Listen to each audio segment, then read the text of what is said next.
Oh, baby. Still buzzing. Still buzzing, man. Still up. Ready to run through a wall. What is up, everybody? Welcome to the DNVR Nuggets podcast. Let's go. Live from the Toyota Lounge, driven by your Front Range Toyota stores. Toyota, the official vehicle of DNVR. What a great show we have lined up for you because the Nuggets gave us stuff to talk about. Oh, thank goodness. I think we're good for the next couple weeks, boys. Oh, we'll stretch it if we have to. No, we were about to snake draft taco toppings. You know, oh my gosh, we don't have to do snake drafts. We're gonna have to probably start talking about summer league here. Summer league is around the corner. We're putting on that live draft, live free agency show we did in the first half. I took my real life to-do list out and just kind of started adding stuff to it. You're like, all right. Yeah, but you know what? It ended up being an eventful night. And we have a bunch of stuff. We're going to talk about latest news and notes. You know, I have some insights to share that I think are pretty interesting about how this whole thing came together, how the team's feeling about themselves right now. We're going to look at biggest questions remaining for the team, including who plays. Who's going to play? You look at the pecking order, could go a lot of different ways. Brennan Votes in the house to talk about it. I'd give minutes to Jokic this year. I think I have him in the lock deal. I just think it's time to finally give him the It is time. It is time. I actually hope he plays fewer minutes, though. Actually, really good point. Yeah. You know what? Don't play Jokic this season. Not a lock to play. Yeah, not a lock lock to play every night. Free agency was so big. Superstar Dev's in the building. People thought that I got traded. You know? No. The Nuggets are back, which means that Dev is back. I wore a Stone Cold Steve Austin shirt because that's what I've been lately. I've been cracking open beers. I've been wearing jean shorts around the house. I fell to my knees in the kitchen. Really? So now I got knee pads. It's been crazy. I've been living my best life. He saw Dario Saric got traded straight up, and it was a religious experience. For oh man, it was. He's done miracles on me. Well, we're excited to have you here, Stone Cold gear and all. Man, I'm singing at the beginning. There wasn't a lot. I didn't have like my backing vocals on it. Are you still in the afterglow of these moves? What? I cannot wait to get to Vegas. I'm gonna be walking through the concourse like after we won the championship, where you could just walk around. People want to talk to you about things. Yeah. A lot of people are gonna ask our opinion of how things are. This feels good. It's not just sitting in the rafters with D-line. It is true. It is funny, Summer League being this like bellwether for who's popular. When your team wins the championship, it feels like you did. Because everyone's like, hey, congratulations. Yeah. You're like dapping people up. You're like, hey, man, yeah. It is true, though. I think about this a lot. The Cavs in their era, there were all these like bloggers and podcasters that were really prominent. And then the Cavs, LeBron leaves. And it was almost like they're back into the pile. Like you're just back in the pile. So it is kind of true, man. I'm excited for it as well. I'm going to talk first, though, about just some things, you know. The dust is settled. I believe the Nuggets are done making moves for the time being. It doesn't mean they won't make more moves. But I think that they like the roster that they have right now. It's a 14-man roster. They have an open roster spot. They will add a 2A. They've got 2 of them locked up. They'll add a 3rd one probably sometime at Summer League. And then I believe at Summer League they will, or in the next week, they will negotiate extensions or attempt to negotiate extensions with Christian Braun and Peyton Watson. You know, I say attempt to because I think the plan is, you know, obviously to get extensions done for those guys. But you never know. Maybe one of them's holding out for a max. Well, Jokic probably, right, would like a max. The extension stuff, Jokic I'm not worried about. One way or another, I think he's going to resign. Like, he'll sort of, there obviously are some implications based off how he goes about it in terms of the length of his potential stay in Denver. If he signs it now, you tack on 3 more years. If he signs it next year, you tack on 4. But that, to me, is ultimately immaterial. I expect Jokic to finish his career in Denver. That'll get done one way or another. It'll be really interesting to see how they handle the Christian Braun extension with a potential money saved. Should they avoid the tax, which, as of right now, is something they could do. They could finish the season outside of the tax. So how does that affect potential negotiations with Christian Braun? And then add on top of that, the other factor which we referenced, an expected 9% or above bump in the salary cap, which can't be more than 10. I think it was expected just shy of 10, ended up being 7. I just wonder. What was that last number? 7. For what? For the bump. For the bump in the cap. Okay. Oh, right. So it ended up being, it was supposed to be, people thought maybe it would be close to the ceiling at 10. It ended up being 7. How does that impact, our guys who are expecting to get $30 million a year? Is it going to be closer to 25 or whatever? Yeah. How does that impact Denver's negotiations with Christian? That's the one I'm keyed in on, particularly given what they were able to finagle their way out of financially. Yeah. Those contract extensions, we'll get into it because I do think Peyton Watson's is very interesting. And I think Nuggets fans are obviously, for whatever reason, very, very low on him at the moment. We'll talk about why I think he's the most important X factor next season. And I also think, oh yeah, Alyssa. I think our funky music is still going. Funky music, tell.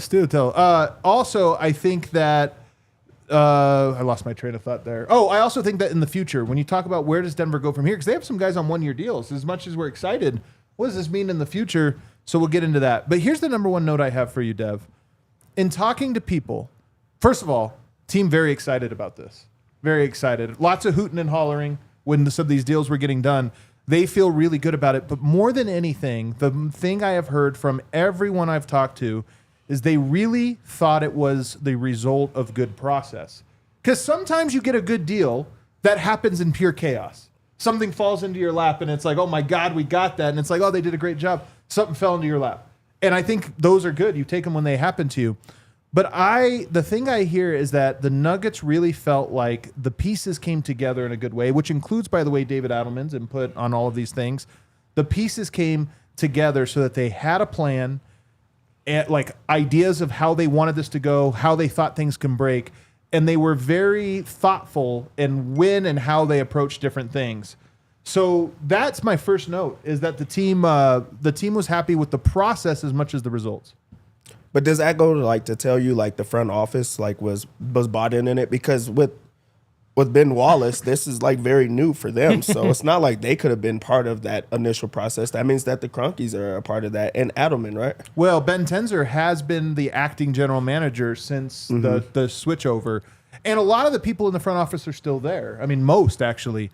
So I think that there were a lot of work being done. Like the moment Ben Tenzer takes over interim GM role, he's not. It's not like, I'm just babysitting until the time comes. It's like, act as if you were the general manager because we still need to have our ducks in a row. And so I think the team, had identified more or less what directions they wanted to go. I'm not saying, this is just me talking now, I'm not saying that they went in knowing for sure they were going to trade Michael Porter, but I think the team was likely to trade him. I think that was I don't think it was the right deal. I think they looked at it and said, I think this is the year we probably part ways with him. Yeah, sticking on that, in the process as well is when Stan comes in, he does his evaluations of the team. When it came to the Michael Malone, Calvin Booth, maybe there was conversations that were had with players on the team as well as what is the direction that you want to go into? What does this look like? What does it look like if we move said player, anybody on the team? And Michael Porter Jr. had to be one of those names that came about as a player that they could possibly move. So maybe, that was conversations that had. Then you go into the front office of okay, we're going to take our time. Here goes pieces that we like. These are some names that have came up. These are the type of players that we came up. So when you go through process, I think it is from the top to bottom. Players had input, new coach has input, and as well as the new front office team. So I think that's great that they had all that. Another thing that happened is they were working with the 31 first rounder as basically the real piece to dangle and make a great trade happen. And the 2032 became available to them. And with multiple first rounders, clearly it looks like the decision makers in place all the way up to Vice Chairman Josh Kroenke, not the owner. I almost said ownership. Felt like, okay, now we can let one of these go unprotected. Yeah. Now we'll let one of the, and so that pick becoming available, and I think ownership green lighting this either explicitly or implying it, triggered everything else. And everything else was able to fall into place just the way they drew it up, which I think is what's particularly exciting to them. And obviously, this is a very well-executed offseason. and it's not. It doesn't appear sloppy. It doesn't appear to be guns a-blazing, and we'll see what we hit.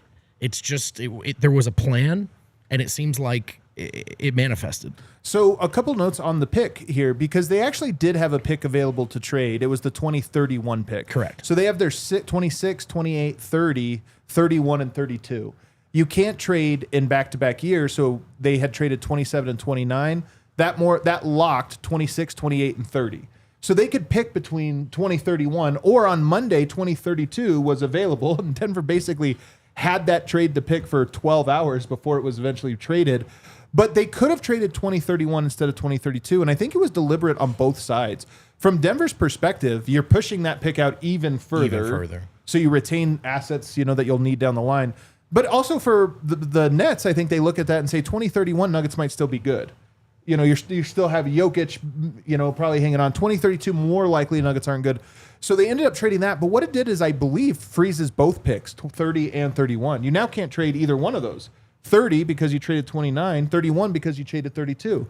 So now Denver's first-round draft capital, as it sits, can only be traded on draft night.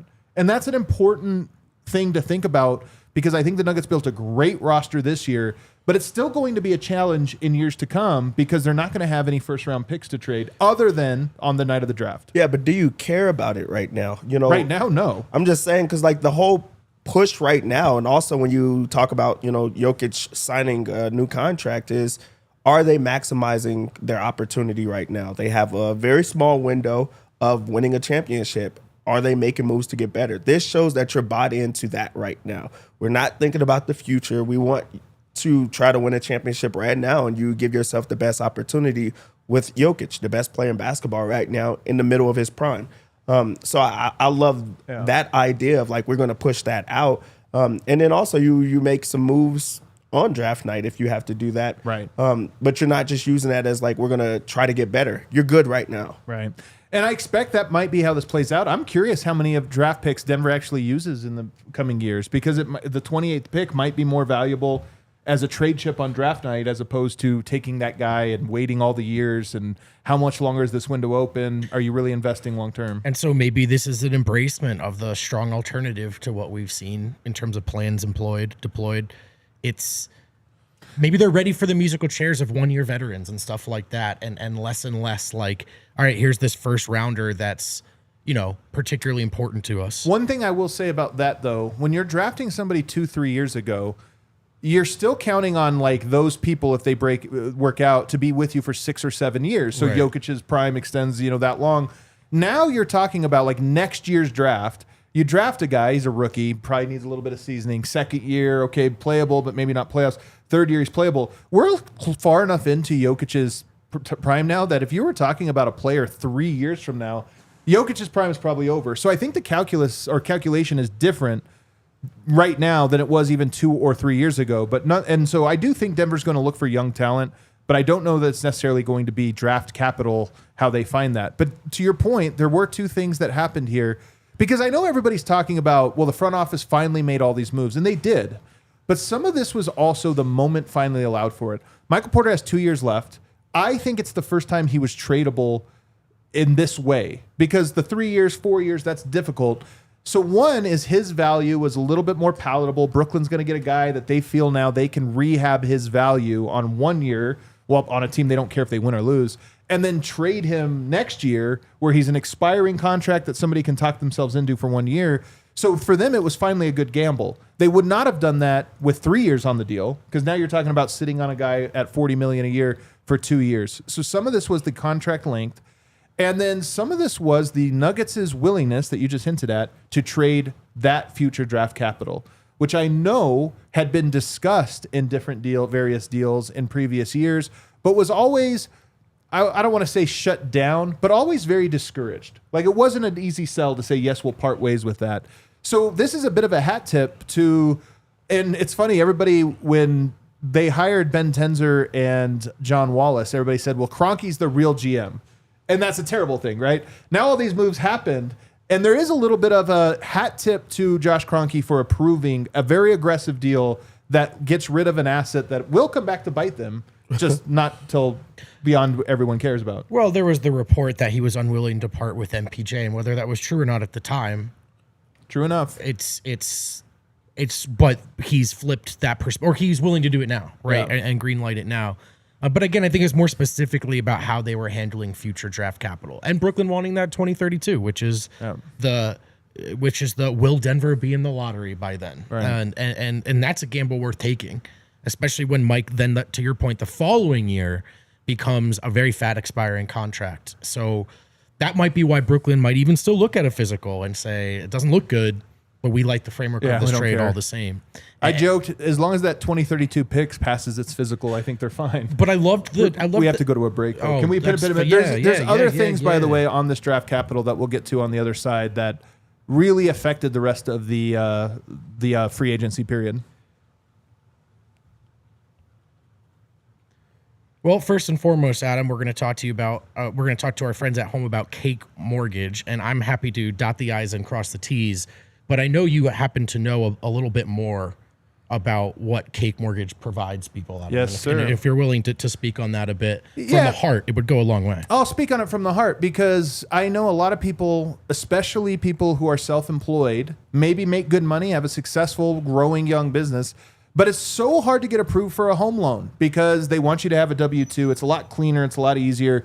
The banks, that's what they prefer. Cake Mortgage has a solution to this. And I'm telling you, I ran into this nonstop when I was working with people 20 years ago when I was in real estate. I ran into it nonstop with people who could not get qualified for a loan because they were self-employed, and it was frustrating.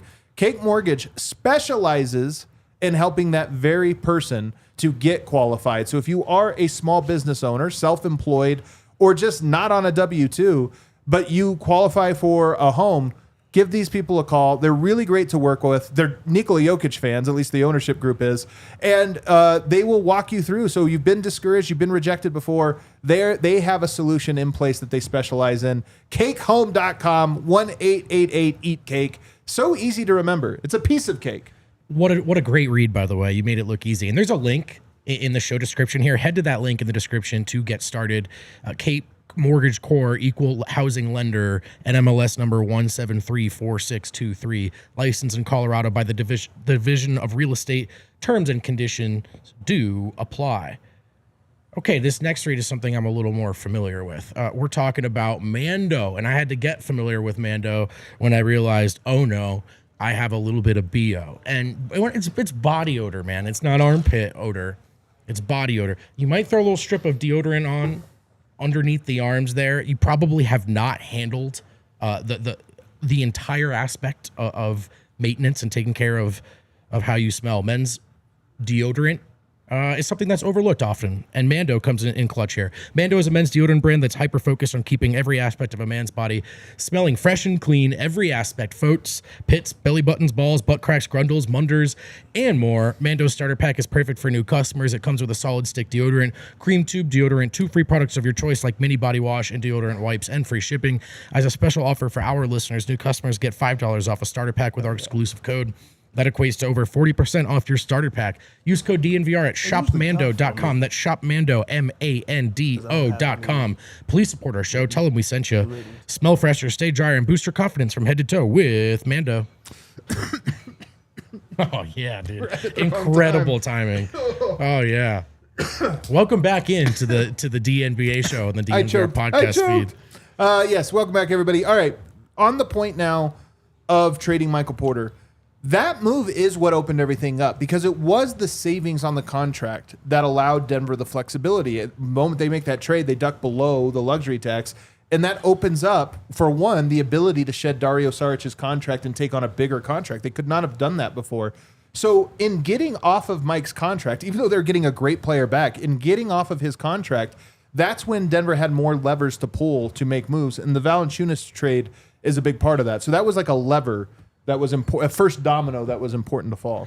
I think that is what's exciting about it. Is it's not just that it saved them money; it provided flexibility, which they then used to improve on the margins of the roster, which was the playbook everyone outlined. What we didn't consider was there'd be a willing trade partner there that would make this such a smooth transition for Denver. I'll be honest, I appreciate all of the IQ stuff and the off-ball shooting and the movement shooting Cam Johnson brings to the table. If this was the only move, I'm not going to sit here and say now they should be favorite. It's that it allowed them to then make some moves behind it, notably adding Big Val, which we think, at least on paper, could be a significant addition to the second unit, a key in resting Jokic more. Then you get these great signings on vet mins, good value there. So it's about the way that they were able to flesh out the whole roster. I think if that's a one-for-one swap, honestly, I would talk a little more about the concerns of availability. I would say maybe Porter's high-end ability as a guy to wait for a shot and make it with high expectations is underrated. But it's that they were able to flesh out the whole roster. So using the flexibility, not just creating it, is what's so exciting. And here's the thing, is that they maintain flexibility at the deadline, Dev. And I know we've heard this for years, but Denver's flexibility at the deadline has been very small. Could they trade Zeke Naji? Could they trade, one of that caliber player? But there wasn't like they had a ton of contracts. Denver now, with where they sit, and I think it's tough because Aaron Gordon and Cam Johnson both have incentive bonuses, and you don't know whether or not they're going to hit those bonuses. Denver, if you estimate what's likely versus unlikely, Denver sits about $500,000 over the luxury tax line. They could dip below, which would open up new options for, buy somebody out or try to make a trade, get below it, which opens up other possibilities. But even if they stay there, they still have the ability and an open roster spot to add talent to the roster at the deadline if they get to that point and say, all right, it's great that we had 11 players. Let's consolidate now to 8 because we're almost playoff, and now we have a really good solid 8 or 9. But also they could just add talent to their roster. So Denver can now go down, get below the luxury tax line for whatever reason and not use it. They can go down and then up because they can add, or they can just add to their roster with one of their many exceptions that they still have, some kind of trade, absorb salary, do different things, and actually improve their roster. And there's no shortage of tradable players. Bruce Brown and Tim Hardaway Jr. are on expiring contracts. I think you'll have players who are neutral value at least, or tradable players in that bench. So I actually look at it and say Denver now has a lot of trade options at the deadline, way more than previous years. Yeah, the options it's the best part for it. Like right now, they even have that open roster spot, which they don't have to use, but having that option means that you could go after a player like a Malcolm Brogdon, or a player that actually is going to play right now, that could affect your team right now. And you have these players on these expiring contracts, which gives you more options for the future. So I do think that this is a great spot to be in, where you're not just forcing a guy to be on the team. And we just saw that, with the Dario Saric, where he's eating at your, the luxury tax and things like that. He's eating at how much you're paying guys, and he's not actually playing at all. So now you have the ability to go after a player that's going to improve your team right now, or you just make sure that you make a move that you go under the luxury tax. The great thing is that they've also said that they're not afraid of it. I mean, of course, they're going to make those proclamations, but like, you could prove that right now. If you get a good player, you're going to go under it. If you don't, then it's like, okay, well, let's make options so we don't have to. But you leave that option open instead of being in a spot where you have to just pay just to pay. And I'm told that there is no onus on the front office to go below the tax. I told you yesterday that I had heard for many years they were going to try to duck it one of the next 2 years. I'm told that's no longer the case. They might get below it just because if you're 400,000 above and you like your team and you don't want to make a move, it might be smart just to do that just from a little bit of a flexibility standpoint. But they might not, and like I said, they might actually add to it. They might actually go deeper into the tax if they get to that point and feel like the team needs something, if there's something of value that they can add at that point. So I think that part's really big. I will say this, the other thing I heard, the locker room's very excited about the Cam Johnson trade. The locker room is. And I don't think this is like necessarily a shot at Mike. I think the team is very excited for what he brings. And namely, I think they feel like he is going to fit the style of play that they believe makes them best, in particular in a playoffs. Because in a playoffs, we talk about this all the time, it's about collectively solving problems. Defensive schemes do something, but it always leaves another thing vulnerable. And oftentimes to take advantage of whatever vulnerability, it takes everyone reading it and working it and having the skill set to attack it. And I think the team, players and coaching staff, feel that Cam Johnson is going to level them up in their problem-solving ability in the playoffs. Yeah, they got smarter. I think that's really the best way to put it. And, and he is a guy who has spent a lot of time either in the corner or moving smartly off the ball to get the ball the things you'd like to see Porter do or Porter has done. So and they got smarter. I think that's just the best way to look at it. They can be connective in the playoffs. And, I still think the big three thing, being an off-ball threat that's just like, hey, you're actually just kind of here to hit threes or some open jumpers every now and then. You might not be in rhythm, but there's high expectations. That's really difficult to do. And I don't think a lot of guys in the league actually couldn't do it and be as efficient as Mike was. But the way that I look at it is I don't really think it's about having a big three style of attack, right? Like what you have is a really smart, sort of cohesive starting five that it's less about here's our pecking order of go and get your shots and more about here's how we play together. Here's how we're able to flow. Here's how we're able to play read and react basketball and just be smart alongside the smartest player we've maybe ever seen. So from that standpoint, it's a no-brainer upgrade. I mean, I think that this is actually a big deal here because when you just said pecking order, I actually don't think the Nuggets have had a pecking order. 1 Jokic, 2 Murray, everyone else. It's a two deep pecking order. And I think that's going to stay the case. But what I think the team is excited about, and just nobody told me expressly Jokic is excited, Jamal is excited. It was the locker room is excited about the move. And I think that with Cam Johnson, it's Aaron Gordon is, if there was a pecking order, he would be number 3. But I think he's number 3 in large part because of his ability to do a multitude of things. I think Cam Johnson is right there with him in terms of he can dribble. He can read the court. He can cut. He can screen. One thing that's different about him and Michael Porter, he can screen. Michael Porter's kind of just too skinny. Like physically, he's too skinny for it. So I think that there's an excitement now that they have somebody that's like he's the AG of Michael Porter's in a way. Yeah, I mean, first off, it's the versatility. He does more things. He just does more things than them. I know a lot of times they talk about the IQ, but I think it's just being able to open up and explore your game in different ways. But he's good at those things. Like you talk about being a screener. You talk about the 3-ball, being able to space the floor. He's cutting. We didn't see a lot of that. And it's a new toy. So of course you want to play with the new toy and see what it is. I think it's also going to make Denver just different. And I think that difference is what, everyone is excited about. Like you kind of knew what it was with Michael Porter Jr. when he does something or adds something to his game. You're excited for that, but he's still going to be what he is. Cam Johnson, not only is he cheaper, but he's just different. So I think that's the biggest thing with him. He's a very likable player. He's a player that puts team first. So it's not only about getting his shots. It's not only about getting his stats and things like that. And you see that with Aaron Gordon. And that's also why the pecking order, Aaron Gordon's there. Like he's very unselfish, and you're bringing in a new unselfish player that does everything.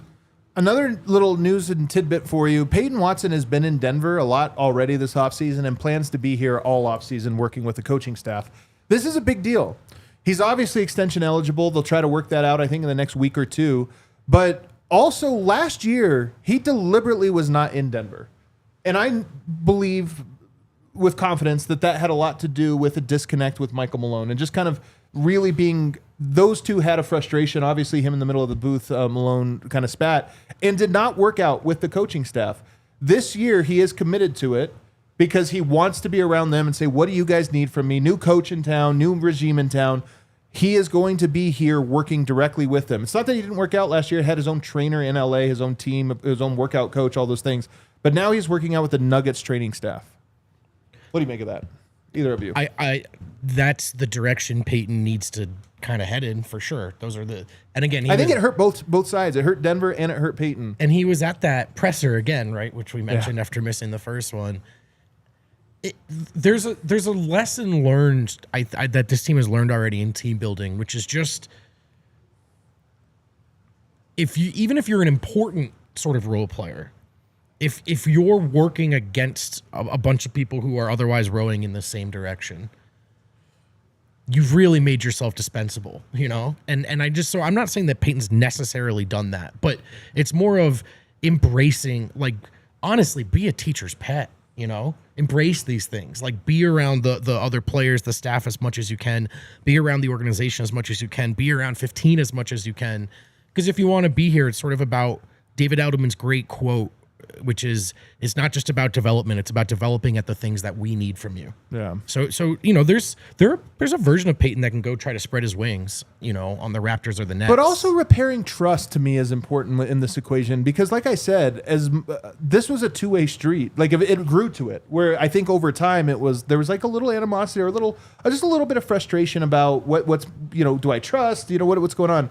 And I think that this hints at to me coming together of like, hey, everybody wants a fresh start. Come back into the fold. Yeah, this is about fresh starts. This is also, and this was before all of those moves, but this is an important year for Peyton Watson where he has to make it click. And now you really have to work on your craft, like in every single way, because there's so many players now that are in the fold that's going to be trying to fight for those minutes, that are going to try to, they're going to use. So now what are you doing to be different than everyone else on this team? Yeah. Peyton Watson is in a spot where, of course, he wants to be paid. He wants to show that he belongs in this league and he wants to stick. But what do you do differently? He is a player that is going to be one of the most important defensive players on the team next year. I agree. That's what's going to separate him. That's what's going to buy him more time. That's what's going to keep him on the floor, because when you name all these other players, it's just like versatile players. He is going to be top 2 defender on the team. He needs to buy in on that. He needs to buy in on, you have a new coach that's going to want to see what you worked on, and why not work out with his, in where they can see you, where you know exactly what it is that you're working on. So this is an important year for Peyton Watson, but I think Peyton Watson needs this as much as Denver needs Peyton Watson. So It's about what you're going to put into this. 2 quick notes, and then we got to go to break. Bruce Brown, my hunch is that he will be the de facto backup point guard. I do think that there's a chance for Pickett to play minutes, but I think it probably will shake out that Pickett is point guard 3. We'll see how it goes, though. I don't think anything's set in stone. And then the last one, Vlatko Čančar officially gone. He signed it with Milano. But good news, Vlatko Čančar will be on the show tomorrow. So tomorrow we will have Chalky on the show, joining us live from Europe, and it'd be a nice little farewell, man. A little send off for our guy Chalky, who was part of some really, really big Denver Nuggets moments. All right, let's take a break. On the other side, the big question is, who is a lock to play? The Nuggets have a lot of playable guys, but who's actually going to play? Let's debate it. Tough. Empire Today is a lock for your best bet on new flooring. We've all been to the big box stores. You wander endless aisles. Somehow you have to haul all of these materials home, find an installer on your own, coordinate everything yourself. You may have not even been working with experts along the way. That is not the case with Empire Today, where they live and breathe flooring. They'll be with you every step of the way. It's a whole different ball game. Their experts bring the showroom right to your home, pick the right flooring and the right colors for your space, see how it looks with your furniture in your house. This is a purchase in which, when you make it, you should not have any remaining questions. You should not have any surprises on the horizon. Get precise measurements taken and have all of your questions answered so that there are no surprises. Schedule a free in-home estimate today, because some things are just better at home. DNVR listeners can receive a $350 discount when using promo code DNVR. You heard that right, a $350 discount with code DNVR. Restrictions apply. Visit EmpireToday/DNVR for full details. Let's also talk to the folks at home about Toyota. Beep, beep. Let's go places together, friends. Don't go anywhere yet, though. Listen to this read. Toyota is the official vehicle of DNVR. Trucks have always been a part of Toyota's DNA for generations. They built durable legends destined for greatness and perfect for Colorado, which I've always thought sounds a bit like the description of Jokic. Toyota offers 17 models with available all-wheel drive or four-wheel drive, like the Epic 4Runner. They also currently offer more low and zero-emission vehicles combined than any other automaker. There are 16 different hybrid vehicles to choose from, like that Tundra iForce Max hybrid truck. Visit your Front Range Toyota stores at a location near you. There's AutoNation Toyota Arapahoe in Centennial, Corwin Toyota in Boulder, Groove Toyota in Littleton, Mountain States Toyota in Denver, Stevenson Toyota East in Aurora, and Stevenson Toyota West in Lakewood. Toyota is a proud partner of the Denver Nuggets and the official vehicle of DNVR. Let's go places, fellas. Let's go places. Real quick breaking news note, not a surprise. Deandre Ayton, teams around the league expect Deandre Ayton to sign with the Lakers later today. No. I know. I'll say this, man. He's a good player, so they'll get good value by getting him. Kind of a loser. Luka's 2 years in LA before his contract is up seem to be kind of frustrating. And now they're giving him a guy that is like the ultimate frustrating teammate. He's really taking a chance on himself because I wouldn't want to go to LA. Every single thing you do is going to be magnetized. But like if you're good, then you get to like repair your career. But if you're bad and you are going to get blamed for Luka and LeBron's frustration, I don't know if he can handle that. That's going to be a lot. Don't miss a game for an earthquake now. Oh my goodness! Make sure the car gets out of the driveway.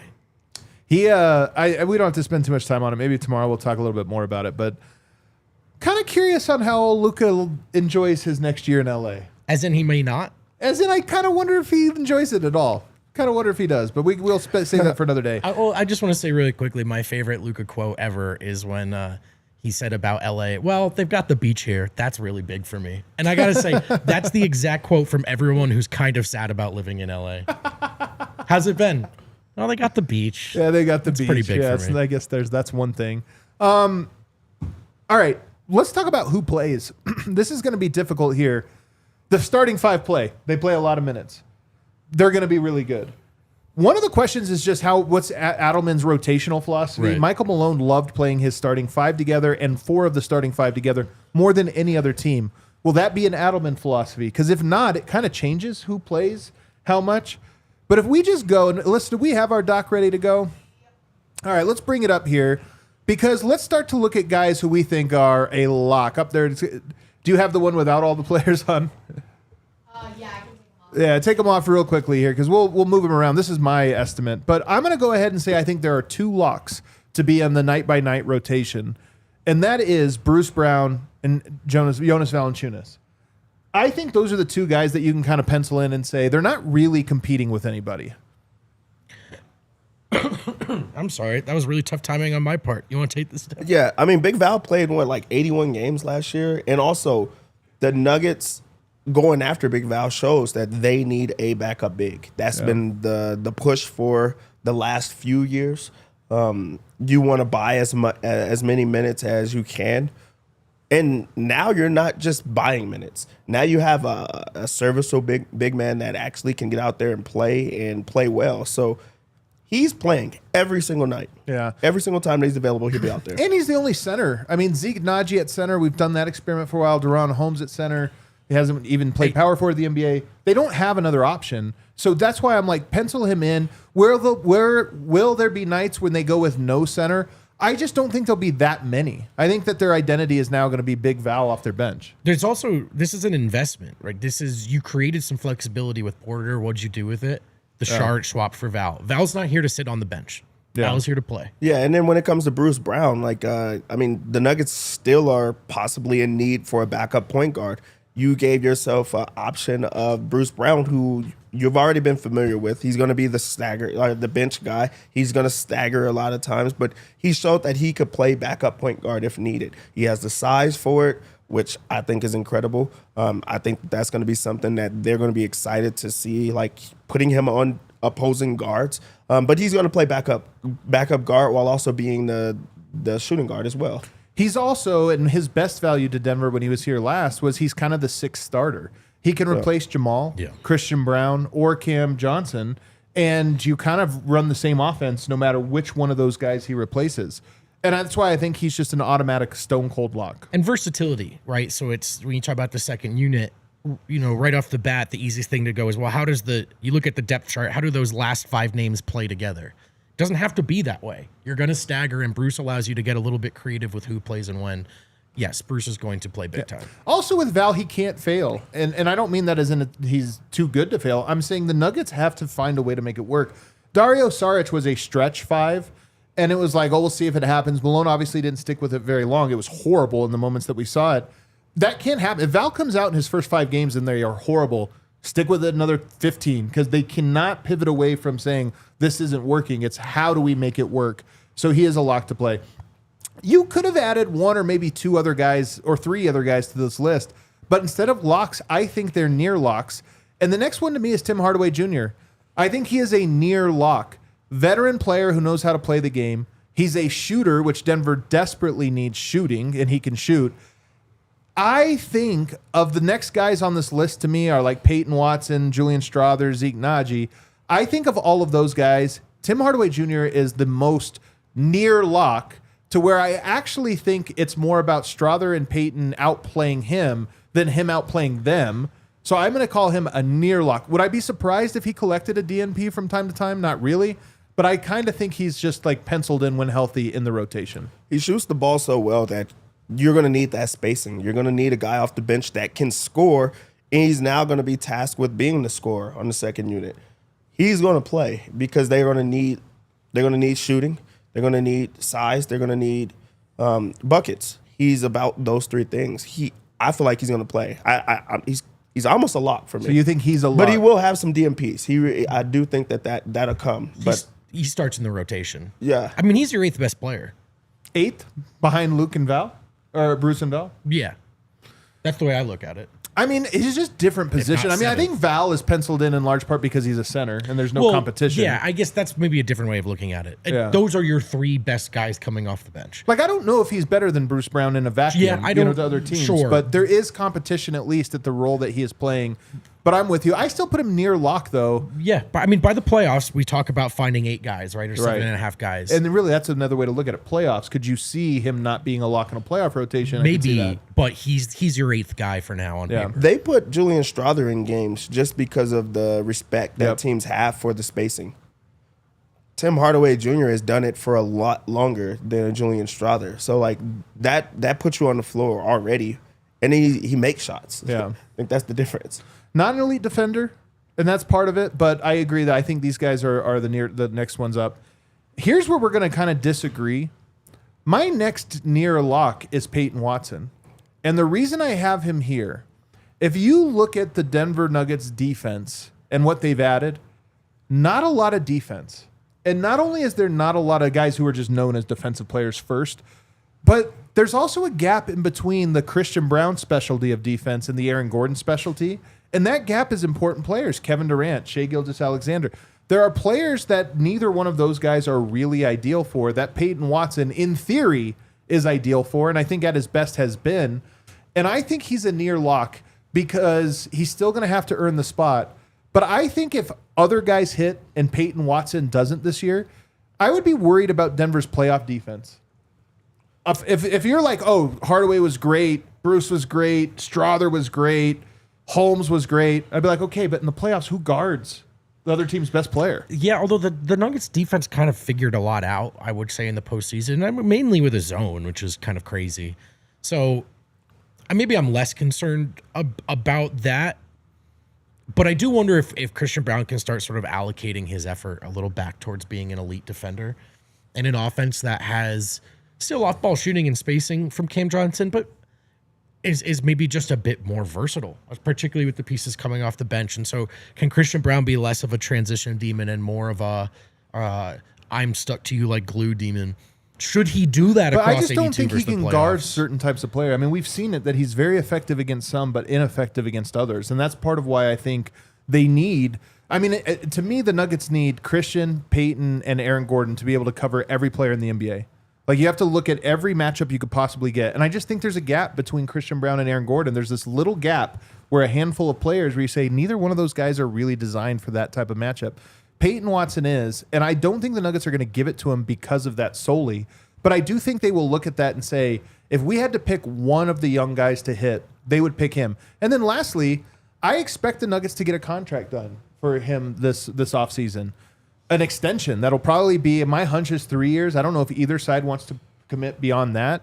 So my hunch is it'll be a shorter contract, but long enough that Denver will look at it and say, we are going to be on this guy and we have to make him work. It cannot be a Zeke Naji situation. This has to be a guy that the start of next year we look at and say, oh, we have that guy on our team. I'm so excited for the day that happens because I think that he becomes comfortable after that and maybe can lock in on the things that the Nuggets are going to need from him, because right now he's playing for that contract. So I think that would be relieving for him. But he is going to have to be a player that's a near lock because someone's going to have to play defense. They're going to have a guy out there that can slow a guy down or can, lock in defensively. It's going to have to be him. I think that we're going to see a lot of staggering where he's with the starters. this upcoming year, more so than just him being crutched to a guy on the second unit. So I think that he's going to be a player that they're going to have to use for his defensive versatility and being, one of the better defenders on the team. He also has better positional versatility than some of the other guys. He can play small forward or power forward very comfortably. I think he can play shooting guard a little bit, like in some configurations. And the other thing is he's not really competing with anybody else. I mean, technically he's competing with Tim Hardaway Jr. and Julian Strawther. Those guys are more competing with each other, in my opinion, because they're more the same player. They're offensive shooters, off-ball players, whereas Peyton Watson is a different type of player, and that's why I have him next. Fighting for a spot, then, there's a 4-person tier here. It's Julian Strawther, Zeke Naji, De'Ron Holmes, and Jalen Pickett. And if you look at this list here, there are 4 guys now that I think are in the rotation. There's a 9-man rotation. Sometimes you'll go 10, sure. But I think 9-man gets you through the regular season. Like that, most teams will run a 9-man rotation. So all of these guys now, to me, I would not be surprised if they routinely received DNPs. Yeah, I mean, look, you have listed 4 guys off the bench now. So the Nuggets stagger a lot. I think like 10 might be. Maybe they go for 10 for developmental reasons, right? But if you're trying to get like a top 3 seed or whatever, it's closer to 9 or 8 for sure. I think I don't think Zeke should expect to play really at all. He is moving to power forward, which maybe there's a little hope there. Maybe. I mean, I think all of De'Ron Holmes is a huge question mark. It's really about Julian and Pickett, which is, does Bruce Brown at default backup point guard work? Is Tim Hardaway Jr. a great ad versus maybe some tendencies have started to drive us crazy through droughts of efficiency? Should they pop up? This looks like a great potential rotation, though. I agree with that chat right there. It's also just nice that these 4 guys might be DMPs, as opposed but before it was Hunter Tyson, Jalen Pickett. As this opposed is better. We need 2 of these 4 to play well in the playoffs. Right. These are fighting for a spot. It's a better place to be. This is incredible to see that these 4 players are fighting for a spot because these players were relied on to play rotational minutes or just minutes in a playoff series. Now they're on the cusp of are they going to play? Right. That goes to show you how much depth there is. And also with getting a Big Val, with getting a Bruce Brown, now you get to have like a Peyton Watson, you get to have a Zeke Naji play their natural positions. We're not going to see too much of Aaron Gordon at the backup center. Like now you have people that can play their actual position that now maybe we get to see players look a lot better. Peyton Watson's a lot better at his natural position. We don't know what it is with Holmes right now, so I think that he even has a leg up on like a Zeke Naji. Jalen Pickett, he's fighting for a spot, but he's forced to be the backup point guard. If you can't get it now, you might not ever get it, and it's time to maybe move off of him in that spot. So I think that he is near a lock right now. For me, is Jalen Pickett. I think that he's on top of these other guys right now. Until he proves he can't play. Well, I think what is important here is that if Bruce is going to play, so if he plays, that means you're going with him and Bruce in the backcourt or some combination of those 2 guards. Because then you look at Tim Hardaway Jr., Peyton Watson, Julian Strawther, they all of a sudden are all competing for the 3 spot as opposed to the 2 and the 3. Or you could say the 3 and the 4, and then you bump out a Zeke Naji and De'Ron Holmes. So it almost changes your identity based on how you feel about Pickett versus Zeke and Holmes. One of those, you either go small or you go big. And I hope Denver tries both because I actually think they need both throughout the course of the year. I don't know what the default setting will be, but I think that's why all of these guys are depth. But I just look at that and I say, I would not wince if any of those 4 guys checked into a game.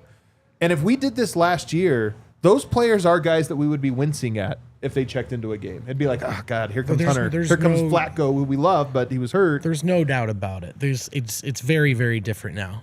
And a little competition could be a good thing, too, as well. So we'll see which one of those 4 sort of rises, if any of them do. I mean, there's still a chance that Jalen Pickett is deemed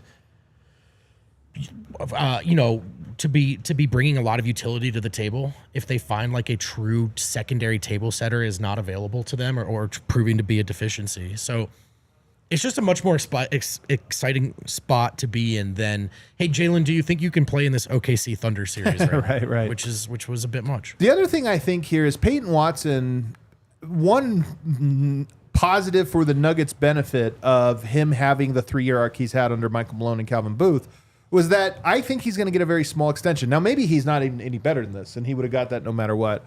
But when I look at this signing with Tim Hardaway Jr., I think it almost certainly will reduce whatever extension Julian Strawther can sign, because I don't think he's just going to play over Tim Hardaway every night, every minute.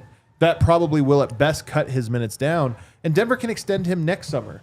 And it might be one of those things where it's like, yeah, he's really on the come up, but he's not proven yet, so that contract's a little bit smaller, and you end up retaining him.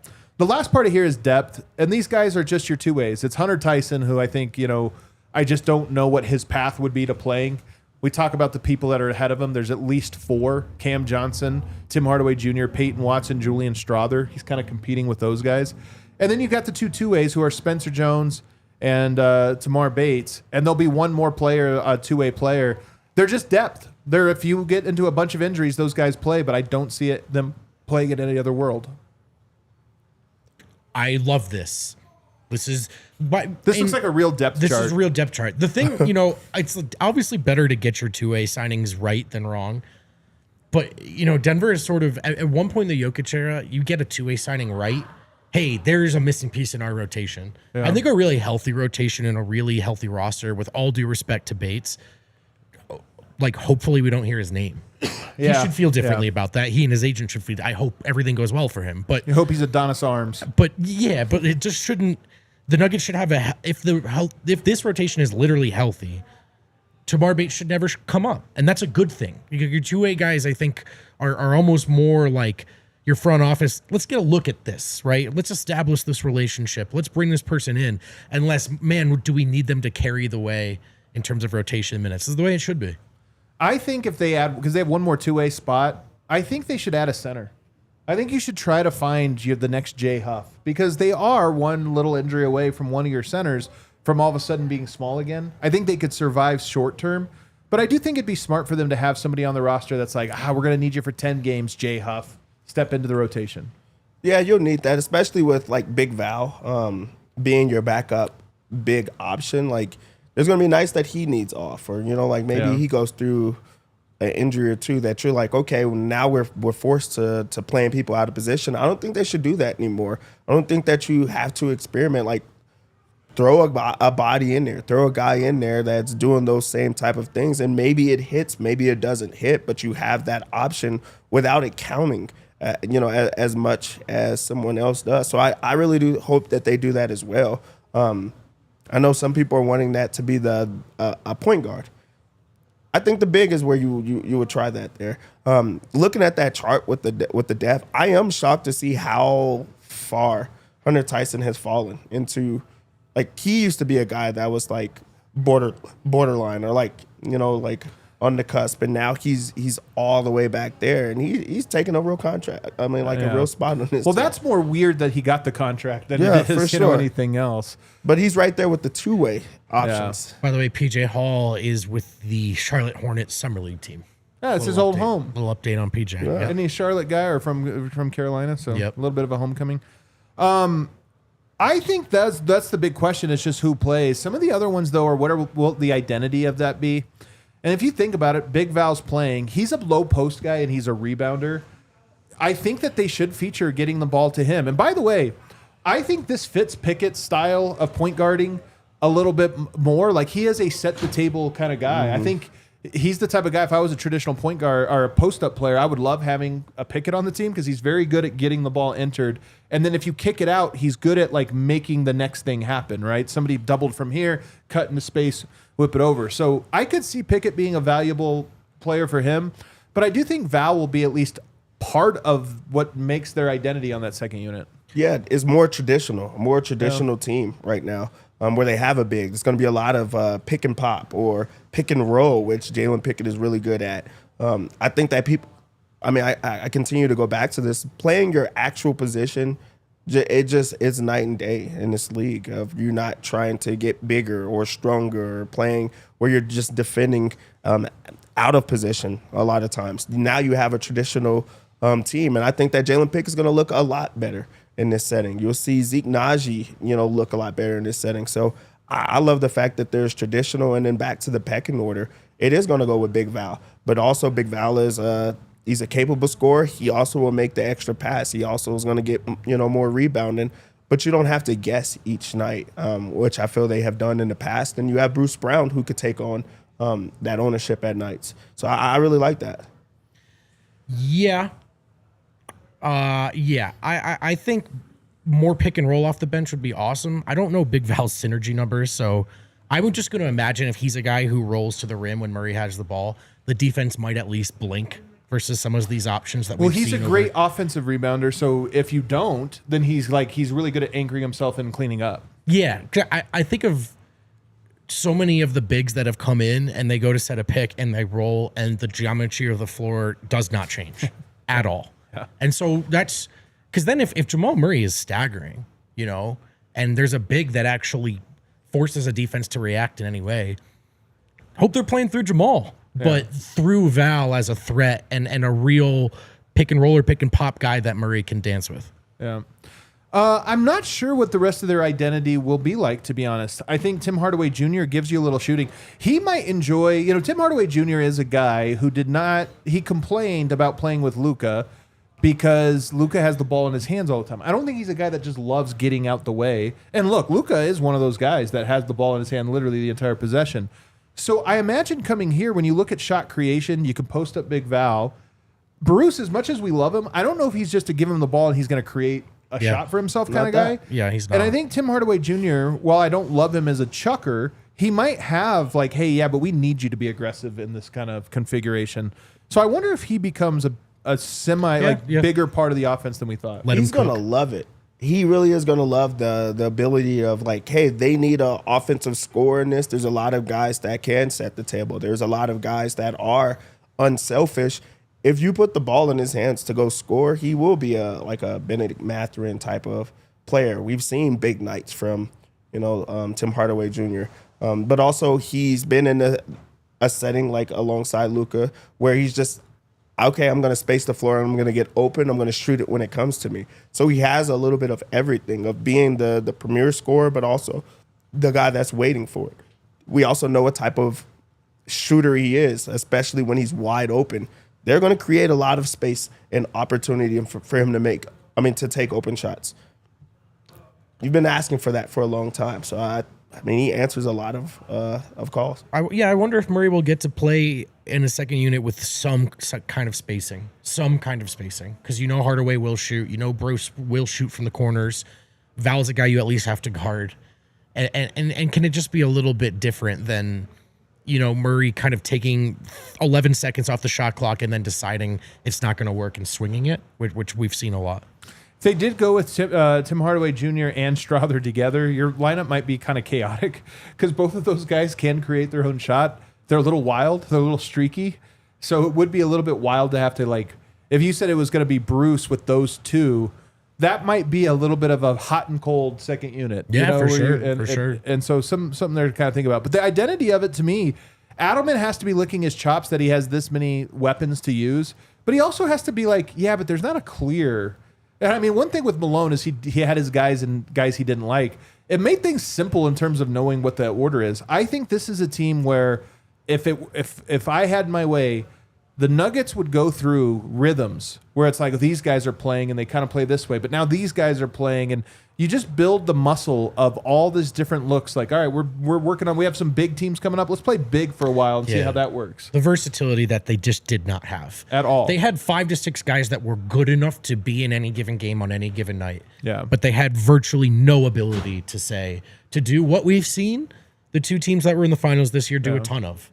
Which is, it's these 8 guys this time. It's these 8 guys. I will say one other thing that I've heard that Jamal Murray's having a good summer. I know we all saw the video of him looking a little scruffy, at the UFC thing. What is this? What are we, Muscle Watch 2025 season? But I've just told that the team, he's energized and that things so far are looking good. Which love to hear it. I'd rather hear that than the opposite. 100%, no doubt about it. So at least there's something there. I think that's big news because... Well, hold on real quick. We're going to overtime, Alyssa. Why don't you tell everybody? We'll see you on the internet. On the wild, wild webs. Sorry, Deb. Now you can say whatever you You want. could throw some curses in there if you want. No, with the Murray news, they didn't give those same updates in years past, and that was, I mean, we've seen him coming off of a World Cup. Like, they didn't tell you how he was looking in the off season, or like saying that he's around and he's trying to get better. So like, this is a good time for them to talk about Jamal Murray, especially right now. Yeah, I think there's excitement right now. The Nuggets, I will tell you this, very excited. I think they needed a vibes boost. I think they hit the absolute lull, the low point, the nadir at right before they fired Michael Malone and Calvin Booth. I think that was the low point of this entire arc. And the playoff run, I think, was a nice like trampoline up. But I think this offseason was the real shot in the arm where everybody feels. And I will tell you this. I did hear from one person with the team who believes this team is as good or better than the championship team. With the caveat that it thinks the competition is better. I think that part is true. But on paper, I think this can look you could make an argument this is the best Nuggets roster ever assembled. Would you make that argument? I think I would. Would you make that argument? Best Nuggets roster ever assembled? I'm just, yes. Really? Yes, better than the 23 roster?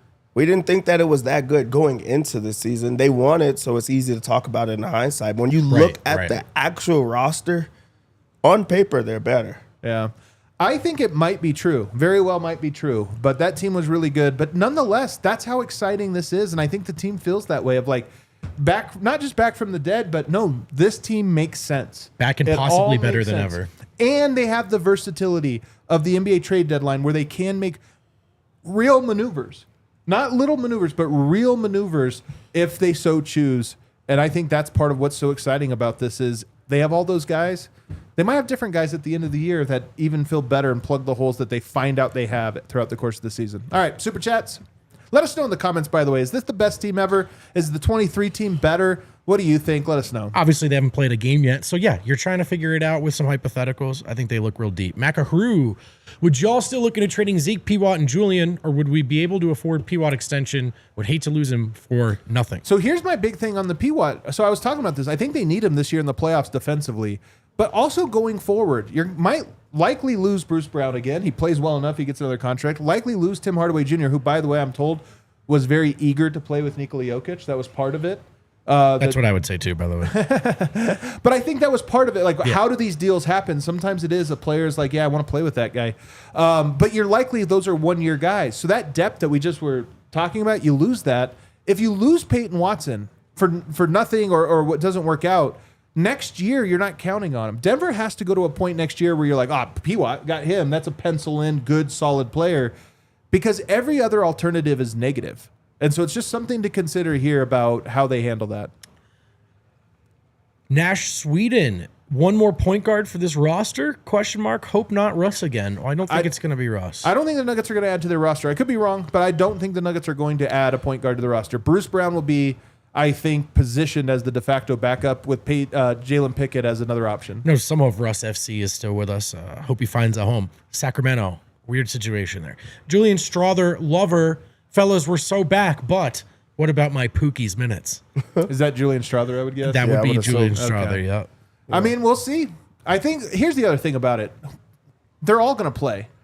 The number of times you play with an injury to your top 8, it's probably like 70% of games there's somebody out. These guys will all play. It's just who's going to play the most. Also, is that Julian Strother's grandma? Like, you don't just call somebody my Pookie. You just don't. Diz 445, making sure Val works got to be a big focus on the new coaching staff. A lot of backup centers have looked awful here. That's one of the questions I have, man. What things are different? Rotations are different. The backup centers look horrible. You're not wrong. Backing up Jokic probably sucks. It's probably tough. But also, their coach looks a lot different. Does look a lot different. By the way, I've heard on Big Val, intel on him, including from my friends in New Orleans who had him for a long time, an elite teammate. Nicest guy, always positive, like a positive energy locker room guy. Will never catch him saying a bad word about anybody else. Everybody likes him. Funny guy. I think that he is like known around the league as like, oh, cool, that guy's on our team. Listen, there's a little bit of, we've wondered, when is this going to, the Nuggets kind of get to be part of the club in the NBA stuff. Now, you made a trade for Big Val, but you also, Bruce Brown wanted to come back. Tim Hardaway Jr. said, "Hey, I want to be in Denver." So maybe there's a little bit of a little bit. Bruce Brown didn't even talk to anyone. Just coming back together. Maybe wants Denver's to buy a house. See that? Maybe Denver can be a fun locker room to be in for once. That'd be pretty cool. Actually, B, it come on was the in show. 2023, I should say, of course. Excuse me. Our Pop 43. Do we know what the Jokic extension offer will be for 3 or 4 years? Asking on behalf of the Serbian Economic Planning Committee. So again, if he signs it this year, it will be 3 years. I'm told the way it works is you can extend out 5 years. He has 2 more on his contract. So if you do it now, you could extend it for 3. Next summer, he'll have 1 more remaining, so you could extend it for 4. There you go. Carlos Romero. MPJ trade makes it easier to extend CP and PWAT. It does. I mean, this is all, this is all part of what's happening. And by the way, this is the thing. 3 max contracts, big threes used to work. They don't work under this new CBA. And Denver, I think, somewhat unfairly, although some of this was their own making, I don't think they should have given it in the first place, but somewhat unfairly, they suddenly had a roster constructed for an old salary cap sheet, and then they had to wait it out. But you know what? A really nice maneuver here. And ultimately, I think a pretty soft landing off what could have been catastrophic. Sure. Carlos Romero, thoughts on Ben Simmons as a reserve wing defender / point guard? I've seen people throw this one out there, man. It's a heat check. Here's one thing I'll tell you, and I have a bunch of notes. I've been watching a lot of Cam Johnson tape. Ben Simmons plays like Jokic in Brooklyn. I'll spoil one thing for you. It was hilarious watching how identical Cam Johnson and Michael Porter Jr. are from a skill set standpoint. They all run the same plays. They run the same actions. They get the very similar kinds of shots. Their strengths and weaknesses are honestly kind of similar on the offensive end. And Ben Simmons really is in the Jokic spot for a lot of the different things that they do. So trying to put something together so I can visually show that. Ben Max Steofan, 4387. Biggest offseason upgrade. CB rocking the Levine beard. What do you guys think of that, by the way? He looks like a completely different human being. You seen it? Yeah, I did see it. People like it. They throw around words like aura. I don't know. I think he looks weird. I think he looks meaner. He does look meaner. And he looks really like American 4th of July-ish. It's his 4th of July cut. Yeah, I think getting meaner is a good direction. I loved the part when Harden got pissed at him and all the Clippers fans just kind of were like, this guy stinks. And Christian loves that stuff. He looks mature. Yeah. Mature. I will say that he's so jacked. Every player does the weight room photos in the offseason, and half the time you're like, kind of looks the same, but maybe he got CB looks the same because he always looks ripped, but he is jacked. I say this all the time. He is G.I. Joe. He is, that guy takes conditioning very seriously.